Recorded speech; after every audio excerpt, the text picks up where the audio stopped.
For someone with a hammer, everything looks like a nail. At times, applicants feel like a nail when comments from a referral authority close the coffin on an application. Referral authorities are an important part of the planning process, and there is recognition that all professionals assess developments through the lens of their own expertise and experience. But there needs to be a balance of how comments are considered and applied when determining the outcome of an application. In 2020, we processed an application for a residential use near a petrochemical facility.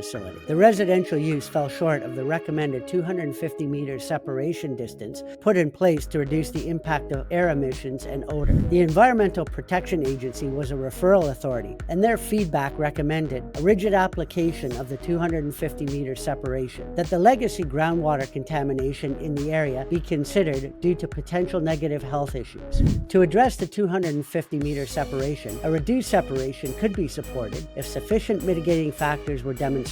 But the issue of groundwater contamination was clearly beyond the scope of the EPA's comments, as there were no planning controls in place related to contamination. Based on the EPA's comments, the applicant had to undertake a costly soil contamination report. Although the report had no adverse findings, the application was refused by council based on the potential for and not the confirmed presence of contaminated soil on the site. In the appeal, VCAT accepted our submission based on the direction that council had incorrectly considered the EPA's reference to soil contamination. Soil contamination should not have been a basis for refusing the application. EPA's comments should have only been confined to comments relating to separation distance. There were mitigating factors that meant the reduced separation distance was supportable. The development was approved and construction was completed in early 2024, 4 years after the application was submitted. This case study demonstrates the tendency for town planners to accept as gospel comments and requirements of referral authorities.